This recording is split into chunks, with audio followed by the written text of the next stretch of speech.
you to everyone for joining today for our lunch break series. And I would like to start by welcoming today's panelist, Bob Celia, the Chief Commercial Officer from JC&Co, Gary Greenstein, the Chief Revenue Officer at Vector Media, Victoria Modisherd, the Senior Marketing Director for the New York and East region of Outfront Media, and also Lonnie Passy, the Director at Firefly. We're really excited to share your transport expertise with our members today and to discuss the marketing opportunities offered by the wide variety of transit formats available. For all of us, but most importantly for the consumers using our medium as an information resource, life has really changed significantly over the past 18 months, not only with our daily physical locations, but also with the transportation modes that we use. Thankfully, a really important part of the economic recovery that we're currently seeing is being fueled by consumers increasing comfort returning to travel, using transportation, airlines, et cetera. And as we saw in the really recent survey we did with LoopMe, consumers are expressing a much higher level of comfort, both with flying and with using transit compared to last year. About 60% of US adults in the survey said they were more comfortable with air travel compared to last year, and over 3/4 were as comfortable or more comfortable than flying last year. Almost 40% of the survey respondents said they were more comfortable using public transportation compared to last year.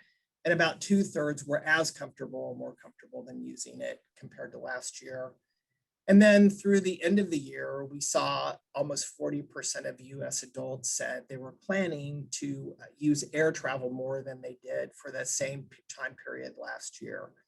So this increased consumer use of these transportation modes certainly provides really important and distinct opportunities for out of home. The latest OAAA and Harris Poll research found that over 40% of US adults are reporting that they're noticing out of home ads more than they did pre-pandemic.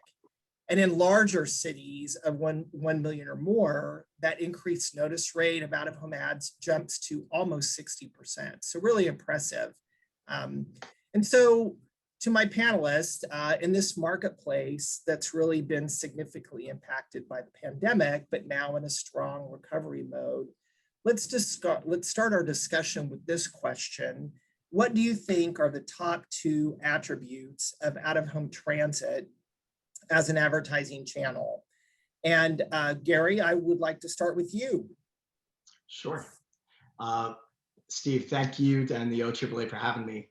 I want to start for a second to my fellow panelists as well as everybody watching today, how far we've come.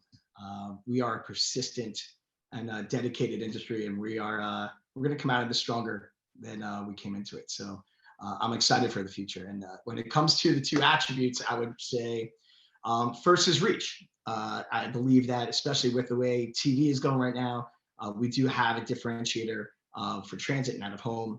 And one interesting fact is that for public transit municipalities, in order to get federally funded, they need to reach 95% of their population. This is based off making sure there's equity across all communities. And many of those are in hyperlocal neighborhoods and areas where billboards and traditional out-of-home are zoned out. So that's definitely a differentiator for transit. And I'd say the other is measured.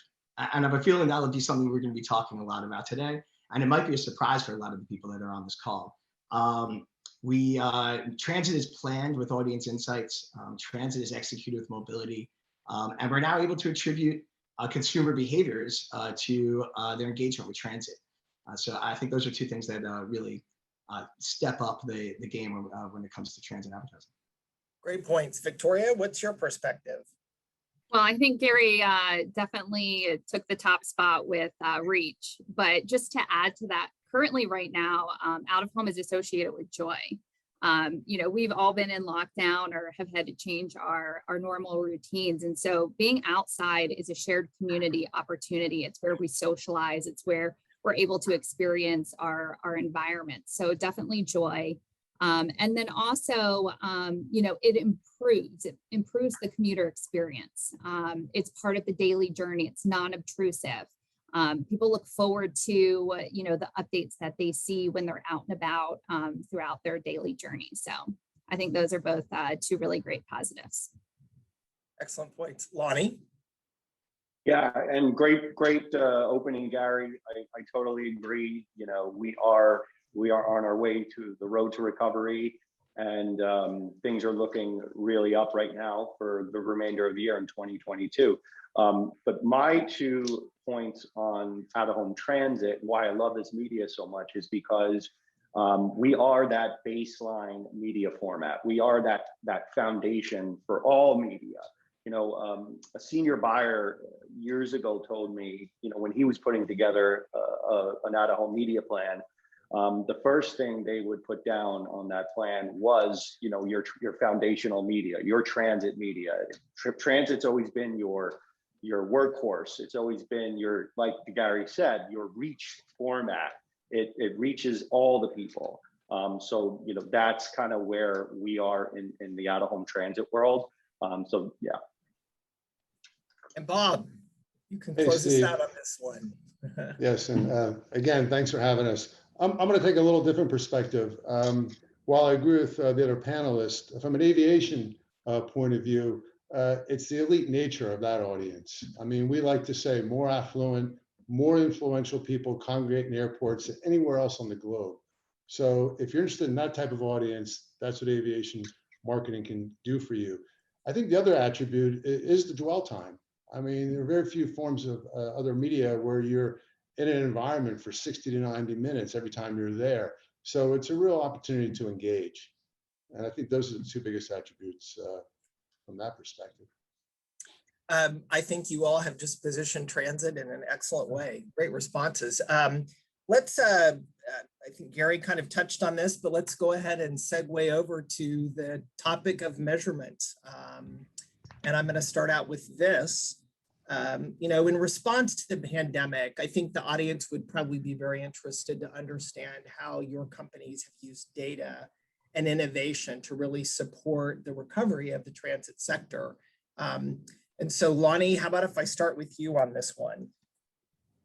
Yeah, no, I appreciate that. And, I think what a lot of people in our industry don't realize is that transit companies, like all of us, are doing so many things with data and with measurement. I know here at Firefly, we were tasked during the pandemic to, try to be that, try to deliver that, those lower funnel analytics to our clients. During COVID, all our clients' budgets got hit. Every dollar had to work much harder and harder.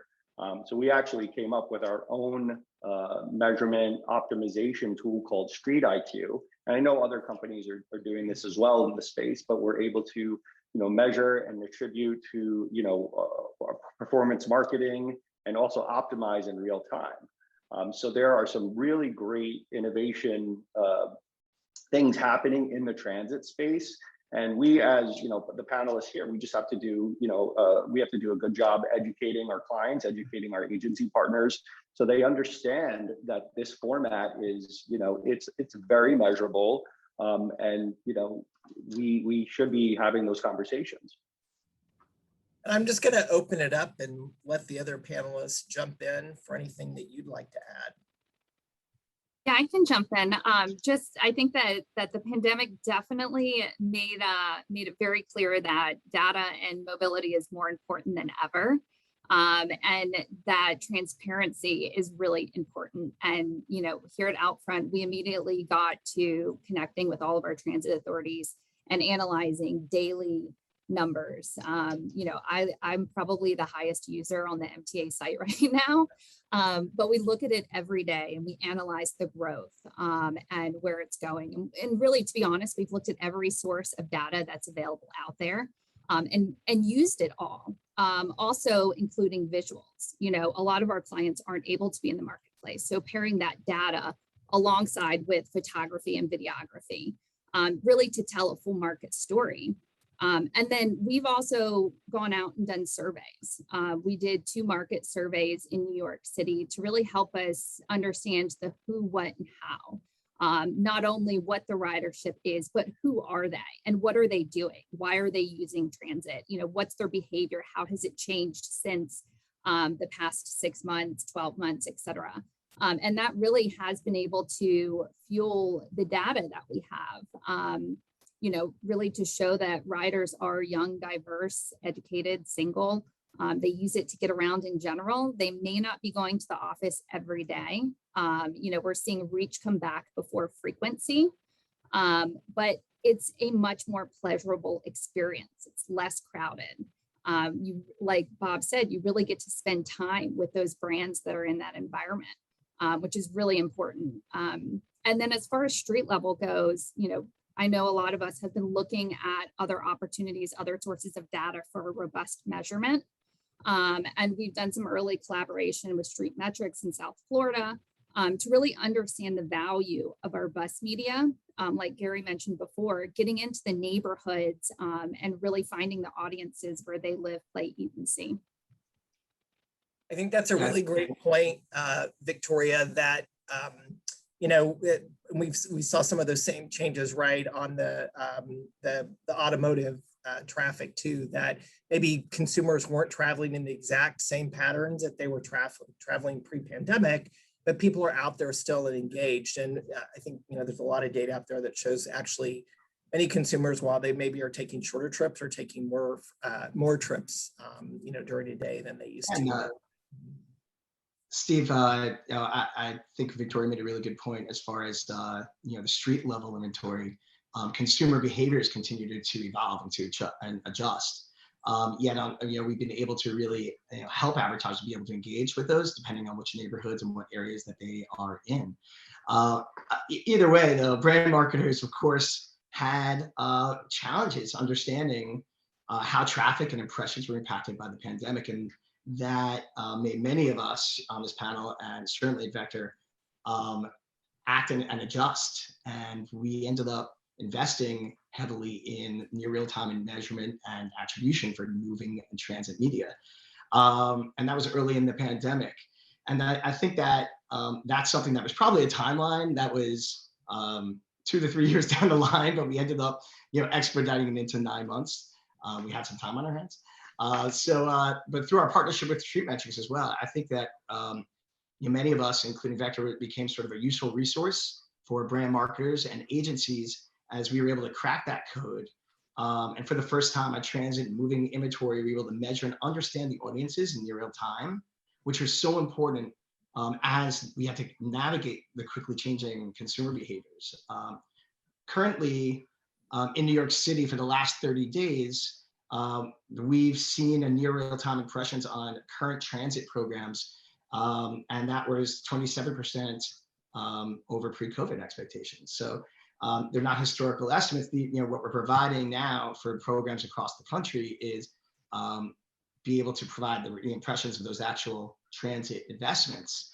And I think that's something that really we need to do to provide ammunition for our partners and for brand marketers to understand the value of out of home. And I think it's a huge breakthrough for all of us on this call and for our industry as a whole.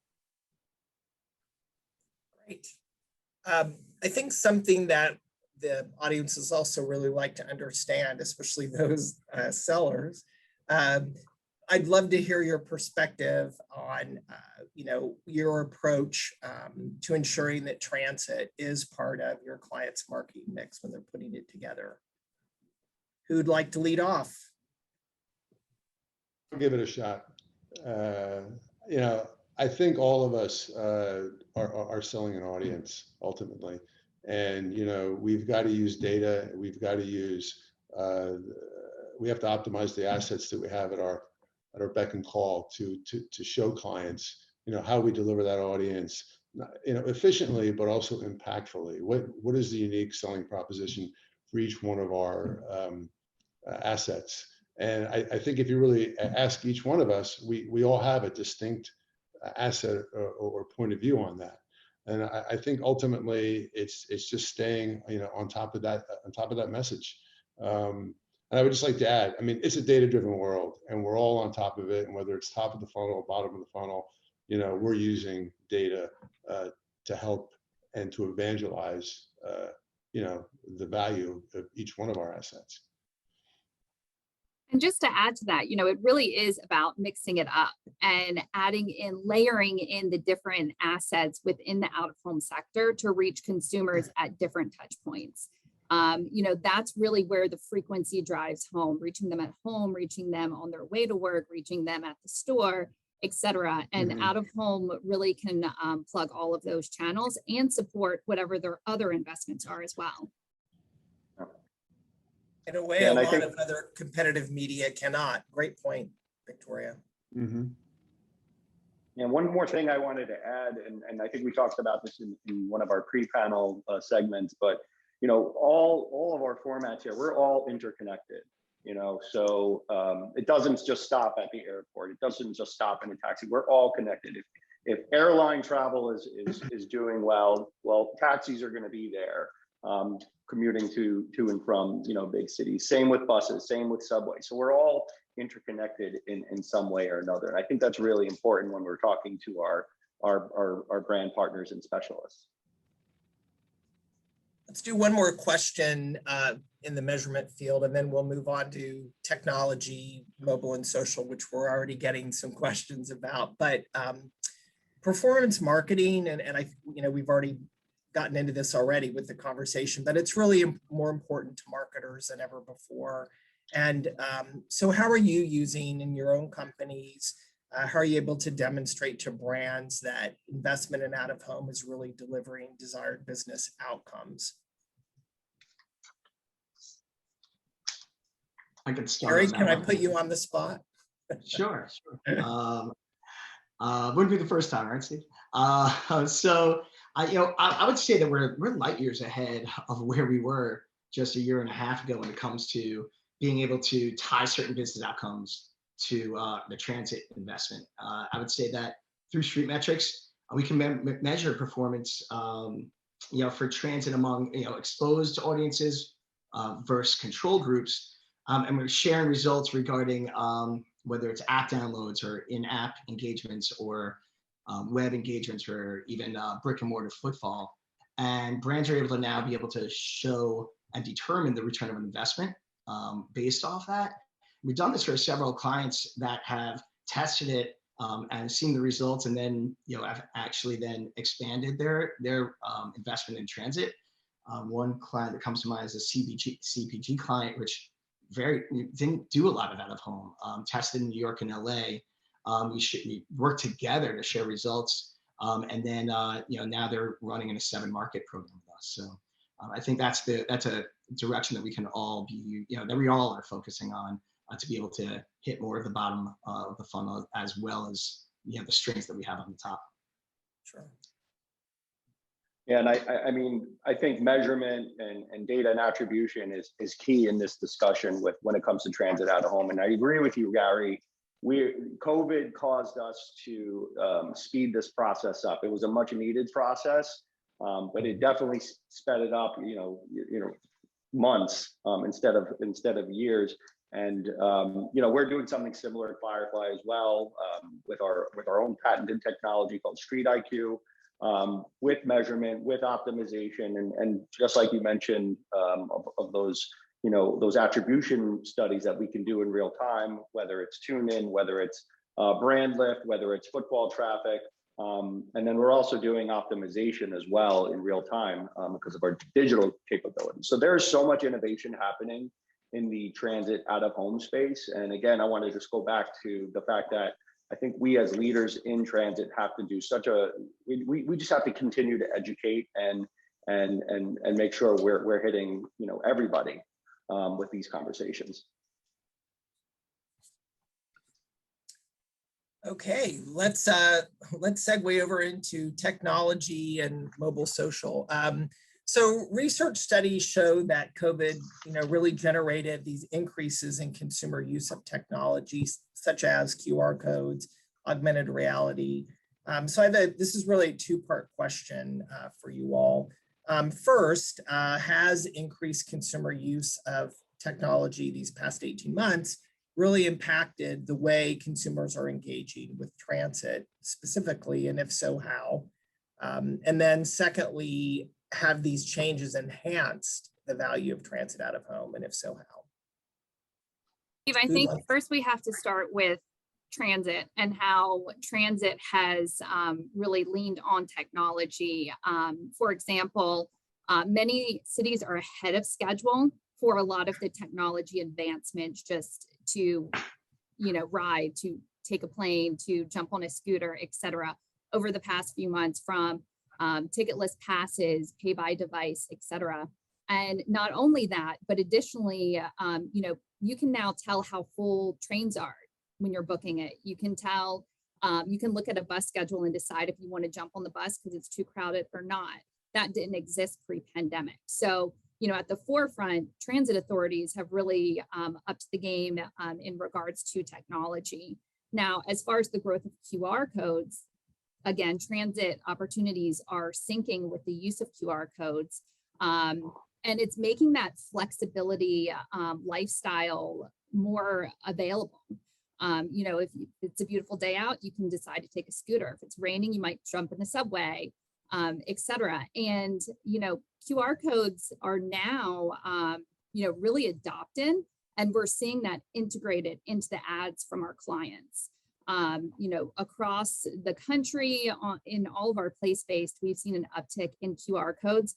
And not only that, but we're able to provide the metrics back to the clients.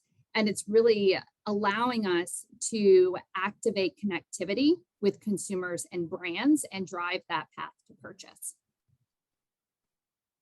I'd like to add that, whether you're taking a train, a cab, an airplane, the heaviest usage of mobile devices are with those consumers, active on-the-go people.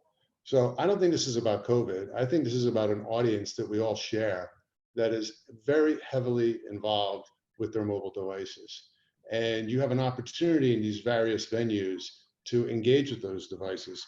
This is the, I don't know if you can see it, but this is the Excelsior app, New York State. It's a QR code. You can't get on a plane without this QR code, right? And so this is the future, and the future is here today.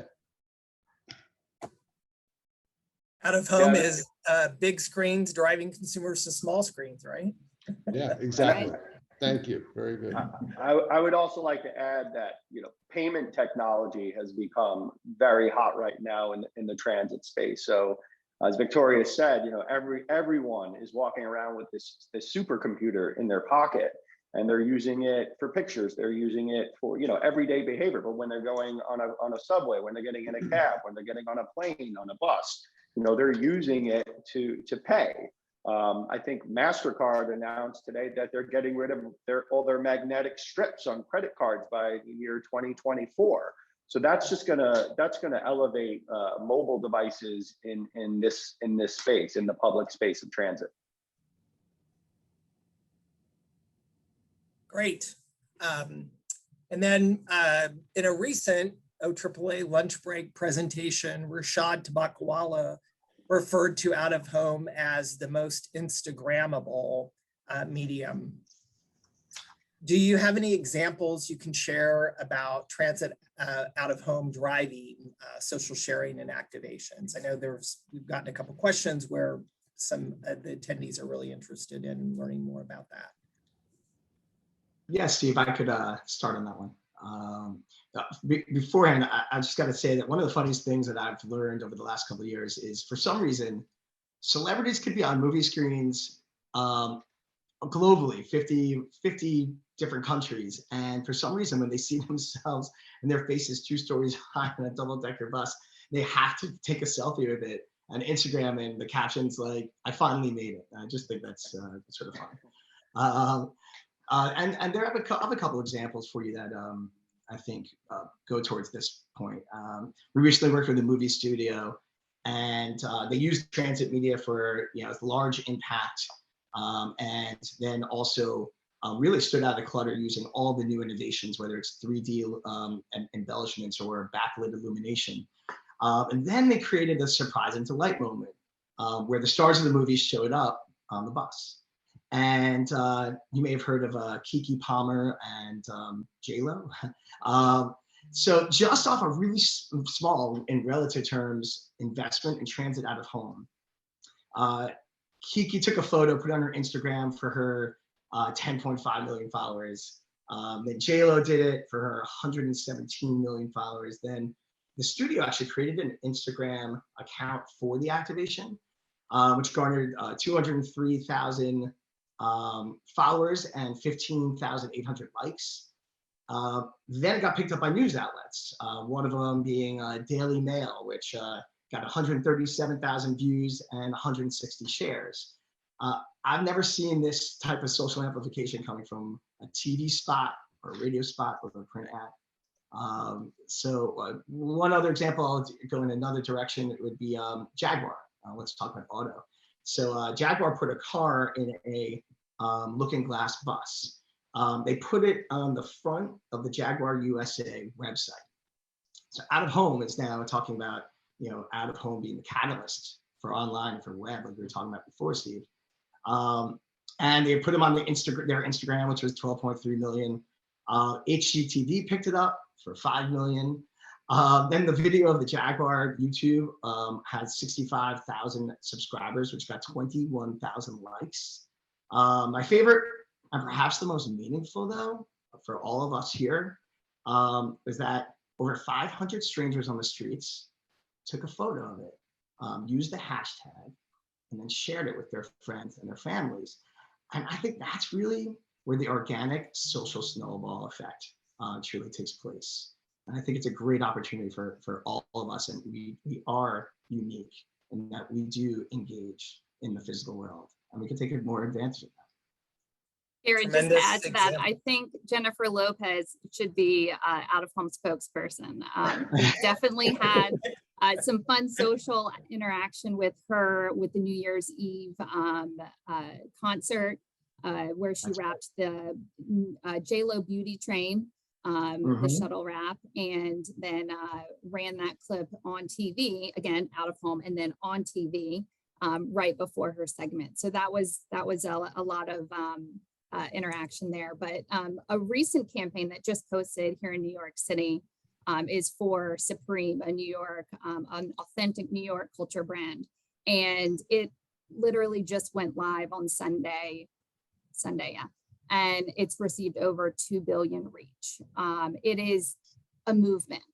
And they've used out of home to drive it. And people are taking pictures with it. They're posting pictures of it. They want to be a part of the community. They want to be a part of the moment. And out of home can really do that.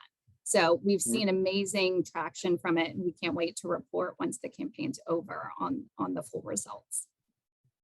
Man, Gary, I like the term social snowballing. I think that's a great way to talk about it, because we've actually had several high-end cosmetic brands bring influencers to us, and the only problem is they have to tell us, because we have to get them cleared to get into the airport, right? But it's been very successful for them, to the ability to that snowball effect. And for all of the clients and buyers out there, please ask us about it, because there's a lot of cases where we can show you the social amplification of these campaigns. It is quite extraordinary. Yeah, one thing I want to add, while the mobile device has really amplified this industry, the out-of-home industry, and transit advertising for sure has gotten its due. I do think we as leaders here, we also need to push to the limits, and I think we're doing that as we speak, as Victoria said, with Supreme and Gary, with all the with all those great campaigns. For our media, we've never really been amplified on the advertising front, but for our vehicles are the star of the show. Yellow taxis. It's probably one of the most iconic things you could find in a city like New York. But some of the things we've been doing, which have never been done before, are we started doing these hologram campaigns, and implementing these beautiful 3D holograms on top of our cabs. And we've done it with several campaigns like Puma and Animaniacs and Verizon, and they're really kind of that next frontier of our media. So I love the fact that we're all we all have different unique spaces. We're not just a 1448 billboard. We're all these unique sizes and shapes, and we're all being pushed to the limits because of social amplification. I think everyone here is doing a great job. Those are some really fantastic examples. And Lonnie, I love that video of the one of the campaigns. And of course, the consumers were all standing there watching it, filming it with their smartphones. But yeah, just a quick research nugget to throw in before we jump on to innovation in the future is, the Nielsen study that we've done on online activation shows that per ad dollar spent out of home is most efficient in driving that engagement across search, Instagram, Facebook, and Twitter. So and that's probably a study we'll look at renewing up this next year. But yeah, out of home really drives online activation like no other for the efficiency perspective. So talking about innovation, which we've mentioned a little bit, and looking a little bit to the future, how have your companies and your brand clients been working in partnership around innovation in the transit sector and providing new experiences for consumers? Victoria, do you want to take that one? Sure. We launched Outfront Moments, and we continue to grow our platform. That's our content within place-based, so in our subway systems. And I believe all of us have been investing in valuable content for the commuters. And, those include things such as weather, sports scores, recipes, time, anything that could be of value to clients, but it also provides another opportunity for brands to connect. And then, also connecting with different feeds, so live data. We have a recent campaign on our live boards for Universal Fast and the Furious F9, the final saga, where we were able to incorporate the nearest theater and then the closest 3 showtimes. And that really drove people to the box office. So, those are some of the types of things that we're doing with our digital assets to really drive home innovation, connectivity, and consumer experience. If I could add to Victoria's comments, for us, digital has been a huge innovator. If you go into a DFW, Dallas-Fort Worth Airport today, there's 166 gates. We've got 145 screens covering all those gates. Our US airport leads globally in terms of digital innovation and implementation of that type of signage. And that gives the advertiser a whole new way, and the airport, quite frankly, a whole new way to communicate in this environment with dynamic content, live feeds, and so forth. I think the other thing that we've really done well over the last several years is sponsoring of consumer services at the airport. Airports are in really the business, besides getting you to and from a place, in safety and passenger throughput. So we concentrate on providing sponsorships of traveler services. So when you're at LAX and you look and you want to know what time it is and you look up that Rolex clock, that's an ad sponsorship. When you go out to the Uber rideshare lot, you're going through an Uber sponsorship. If you go to the American Express Lounge, that's a sponsorship created by JC&Co. Or if you're standing at a Veridesk at another airport, that's an ad sponsorship. So advertisers want to find ways in our environment, to innovate, not just provide. We don't want to just provide an impression. We want to provide a unique way to engage. And so we're constantly looking for ways to do that. And that, I think, is the other part of innovation that we work a lot in. Bob, if you don't mind, guys, I really like where you're going with being engaging, right? I think that I looked at this question as a little bit different, where one of the biggest surprises that I've had as we emerge out from the pandemic is how quickly brands and consumers had hunger for that human interaction, that engagement, Yeah. and those activations. And our entire industry, we have an advantage that we are in the physical world and we can interact. Zoom fatigue is a real thing. And I do believe we're here to bring great moments, bring smiles to people's faces. I think Victoria mentioned joy. I thought that was a great way to start. From the socially distant pop-up concerts on top of double-decker buses, or food truck activations, or traveling showrooms when retail stores were closed. I think transit is able to bring the brands to the people. Mm-hmm. Yeah, and one thing I want to add, and that was great, Gary. Digitalization of transit is here. It's not slowing down. We're doing it at Firefly. I know, you guys are doing it at your companies as well. I don't want to take away the fact that static media is still an important role in this, in the omni-channel of out of home. And I've seen some of the great campaigns you've done, Gary, with buses, and we're doing it with taxi tops, 3D build outs and things like that. You can't do that with digital signage. So the fact that we're bringing these things to life really shows how innovative this format can be. Those are some terrific examples also. Magna right now is forecasting the growth rate for out of home as an entire segment is going to be about 10% this year, but they're projecting an even more impressive growth rate for digital out of home at almost 20%. So,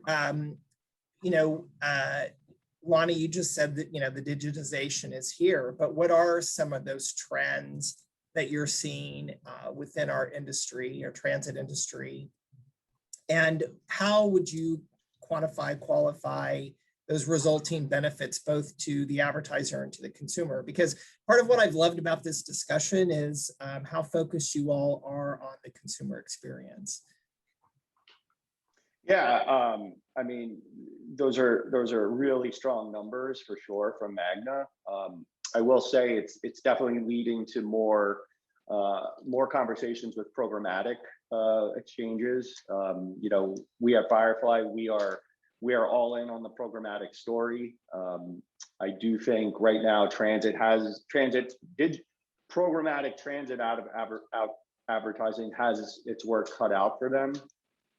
We have to do a better job educating our SSP partners. We're affiliated with 3 of the main ones, but we are seeing some exponential growth in that arena, and we're starting to go after budgets that we would have never had before. And these are not out of home budgets. These are the part of the $200 billion digital budget. So I think we can all agree that programmatic is here. And the reason it's here is because we're all going digital. There's a screen on every corner now, and that's a good, and I think that's a good thing.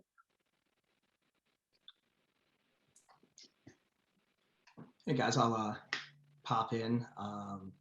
We were listening to brand marketers and their challenges throughout the last year or so.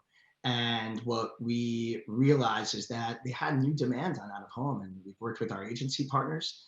And we've come across flexibility and dynamic creative and measurement, and those are here to stay. That wasn't just a pandemic thing. And with that, we chose to invest and we created the first large format digital transit network in the country. And I think that was something that, once again, as consumer behaviors change again, as we emerge out of the pandemic, we're able to measure and be able to follow the audience and understand where the audience consumer behaviors are changing, and then adjust our coverage to make sure that people know that they're getting what they expect and the impression that they expect with their out of home. So programmatic's been mentioned a couple of times, and I'm would love to kind of understand more from your individual perspectives. How much of a role, at least generally, is programmatic buying making in transit at this point? And are you finding that most of those programmatic dollars are coming from specific categories, or is it more across the board? Yeah, I'll take this one. Yeah, I mean, it's definitely coming from everywhere right now, Steve. Dollars that we're not seeing directly, categories that we're getting directly, we're seeing different categories. So I'll give you an example. Auto, which we've never done a lot with auto because we're a moving media and we're on cars, and traditionally auto wants to be affiliated with their own car brand. But we're now seeing some auto dollars come through programmatic channels. Also, pharmaceutical is starting to become a big category for us. I think that space is only going to grow coming out of the last 18 months. Health is on everybody's mind, so there's going to be some big advertising budgets on the health and wellness sector. But yeah, programmatic is opening up new doors for us that we haven't seen before. Anybody else want to jump in on that one? Okay, well, let's see. Let's go ahead and segue to sustainability. With everything going on in the world, wildfires, shrinking water reservoirs, it couldn't be more front and center in the news right now. And as a transportation mode, how can we help ensure as an industry that the transit is sustainable, and what can be done to make it even better? I can start. I think that urban centers are built around transit. You find the most growth near transit stations, and what the metro cities, the larger cities, have done is now being mirrored in a lot of smaller cities that are really becoming, hot spots within the younger generations. And naturally, mass transit is more sustainable than individual transit.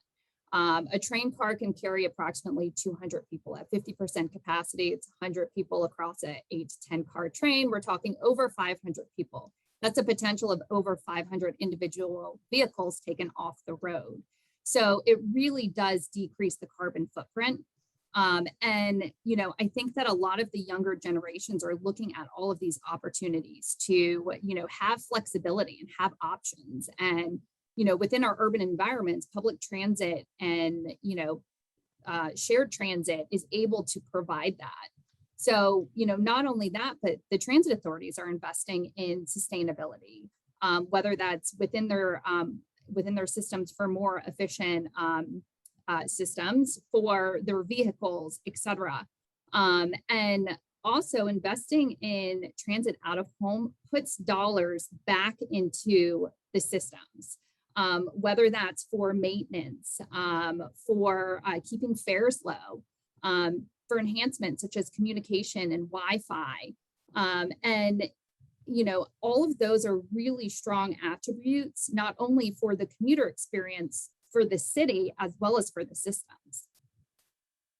Yeah, Victoria, it's very interesting. From an aviation perspective, the industry is moving toward a carbon neutral future, and you can break that into airports, then airlines, and then subcontractors like JC&Co. From an airport perspective, they're moving first. Their power plants, DFW is the first major airport in the world to go 100% carbon neutral from solar, wind, and then purchasing carbon credits to offset the carbon usage. Airlines, it's going to take a little longer because they're heavily reliant on fossil fuels, but they only represent about 3%, and it's declining as a percentage of overall CO2 emissions. That will take a lot of government subsidies, but for instance, to give you a timeline, American Airlines wants to be carbon neutral by 2050. So it's going to take them a while. From a media company perspective, I'm proud to say that Decaux really does lead in this. Next month, we are the third year in a row the sponsor of the New York City United Nations Climate Week. We operate in 80 countries. We represent about 150 airports, and we're moving toward a 100% carbon neutral future. To give you a sense of that, in the fourth quarter of this year in France, we're going to basically introduce a carbon emission calculator. So if you're an advertiser and you're looking, let's say, at large format digital over here, and maybe street furniture over there, we'll be able to tell you the carbon footprint of either campaign, and you'll be able to judge, which one emits less, and do you want to make that in your purchase decision. But make no mistake, carbon neutrality, sustainability is part of all of our futures, because I've been talking recently with WPP, and they're asking us, what are you guys doing? And we see a future where, as in the advertising supply chain, clients are going to ask us, what are you doing? How are you accountable? How do you measure up? And what does your audit tell you? And that's going to translate not just to our business, but also to the suppliers that we work with. Today in the US, what we're doing is all of JC2Co electricity is renewable. That's what we access, right?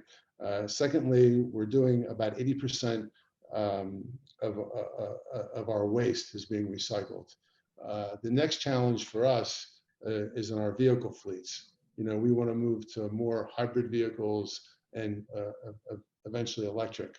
So, we've got a ways to go, but I think, the first step in this process as a company is we have to be able to measure what is our carbon footprint, and then secondly, what are the systems you're going to put in place to reduce it.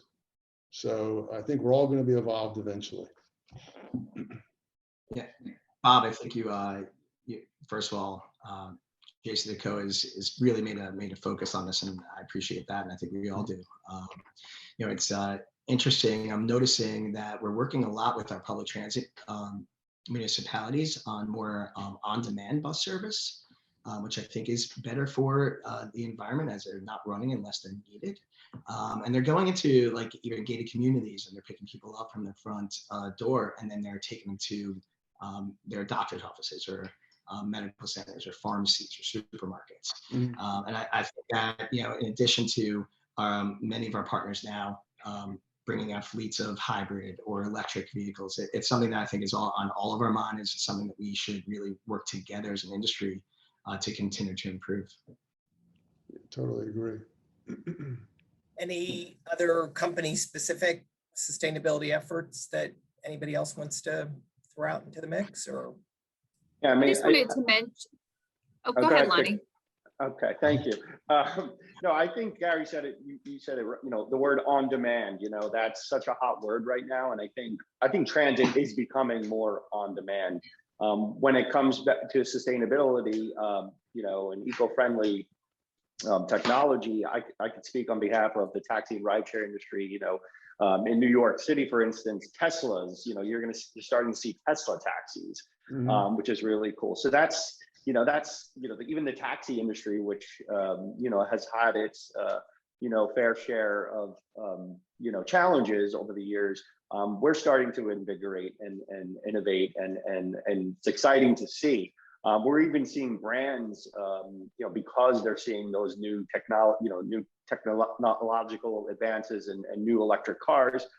They're starting to gain interest. We have a very high-end fashion brand, jewelry brand that's running with us because of the Tesla taxi. So we're seeing innovation and all those advances in sustainability as well.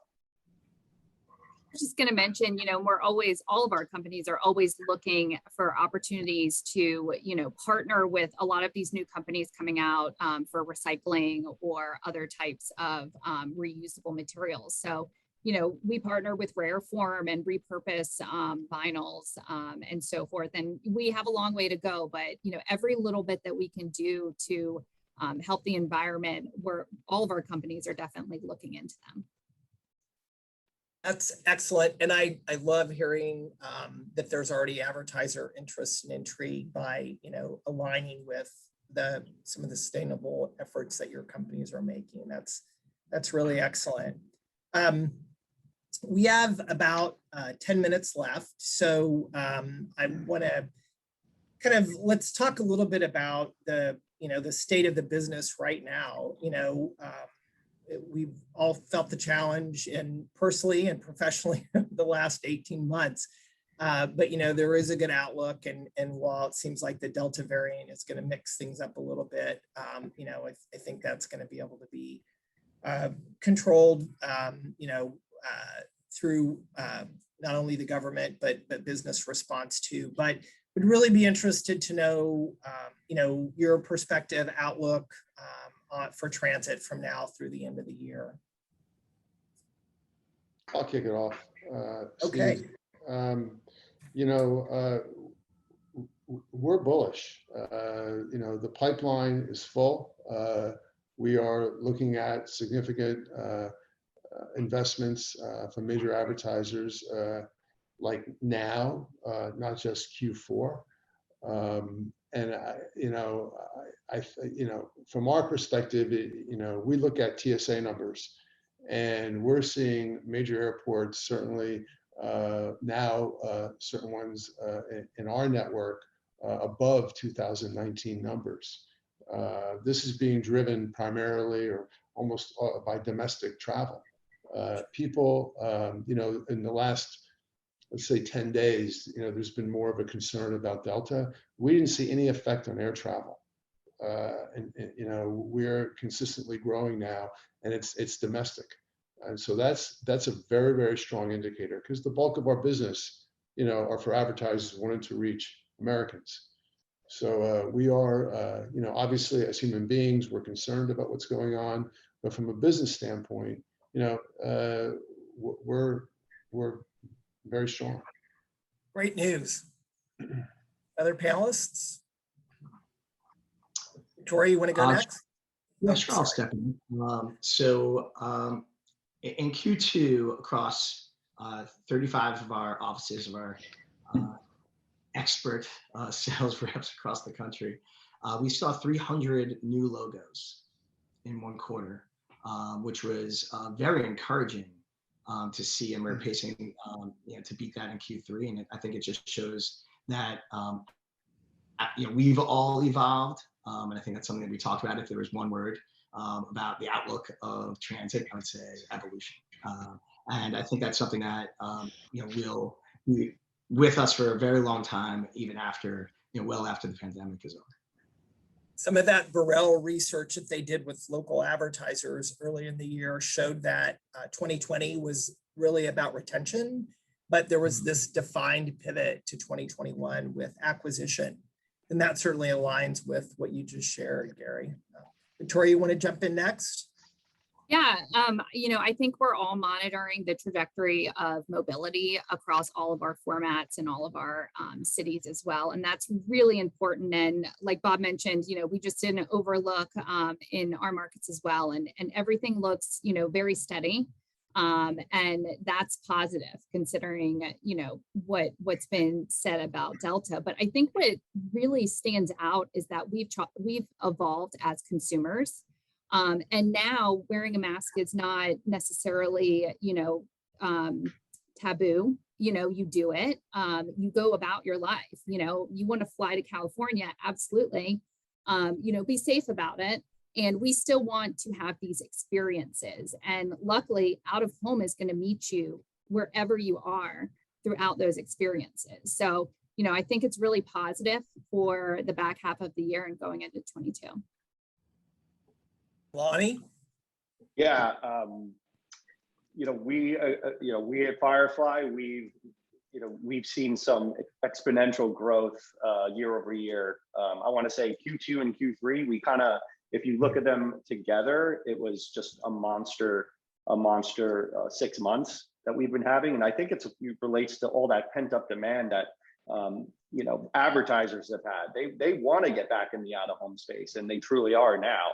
Of course, consumer behavior is fixing that, and people getting vaccinations. So there's more people out, and I don't see that slowing down at all. Come September, there's going to be even more people out. Here in New York City, right behind me, Broadway is about to open. So that is a huge step for the recovery. And we're going to see a lot more, return to normalcy, or, a new normal. But yeah, we have been rocking and rolling over at Firefly for the last couple quarters, and we don't expect that to slow down anytime soon. Great. Well, Victoria, sorry, Steve, this is Gary. Victoria, I just wanted to echo your thoughts on, I just told my family yesterday, if I have to wear a mask for the next 3 months, I'm cool with it. And I think that's something that we're all realizing, even though I'm vaccinated. And that'll, if that keeps us driving forward as a society and keeps us moving. So I'm all for it. Very, very well stated. Well, it's really encouraging to hear, your outlooks for the rest of the year. So to wrap up, I'd like to ask each of you to share with the audience, how you kind of summarize what you think the most important takeaway or takeaways are from our discussion today. So Victoria, may I put you on the spot first? Ladies first. Sure. I think the important part is that, out of home is extremely important within your greater media mix, but within that, transit is vital. It definitely holds an opportunity for brands to connect with consumers with longer dwell time. And the most successful brands we're seeing definitely integrate a mix it up approach across multiple different formats in the out of home space. So, that's what I would leave everyone with today. Bob. For me, I think we all share innovation and impact. I think we're all creative forms. I think brands that we work with have a lot of fun working with us.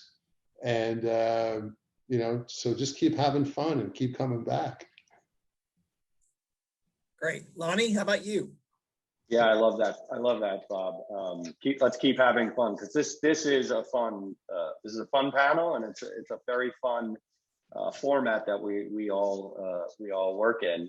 But yeah, I want to say that this media format it's roaring back, and it's roaring back differently. It's roaring back more efficiently. It's roaring back more effective, that our brand partners and agencies can understand better. And it goes back to that measurement. Like I said in the beginning of the panel, transit, it's that foundation, it's that backbone. We all believe this is a reach format. It's, in my opinion, a very undervalued format, and we should be all looking at that from a lens. And making sure our clients are well educated about that. Gary, I'm going to ask you to close us out here. Right. At Lonnie, education, I think, is a really key factor, and enjoyment, Bob. I'm right with you. So whether it's hyper local or full market reach, whether it's vinyl or digital, transit is now measurable and in near real time, while still enjoying the attributes that we came to be, which is being impactful and innovative and fun. It's something that I think we're all up for the challenge to continue to bring new and exciting things to the market with the help of our agency and our brand partners. Let's keep challenging ourselves, and thank you guys so much for having us. Appreciate it. Sure. And I just want to say kudos to all of you. I think, the stories that you've shared today about how your companies pivoted at a challenging time and really responded not only to, the consumer, but also your brand partners. It's really exemplary, and really does exemplify how out of home industry is really dedicated, to our brand partners. So thank you again for your participation. I know that you all were hoping to check the box today, but because of all the great examples that you shared today, we've had a lot of requests from the audience. They'd love to see some of these actual creative brand campaigns that you all mentioned. So if I could ask you to all send me, a couple, we'll share those out of the ones that you mentioned today. That would really be terrific. So thank you again, everyone, for joining. Thank you again to our incredible panel, and I appreciate it. Have a good day, everyone. Thanks, Bye-bye. Steve. Thanks, Bye. everyone. Bye-bye. Bye.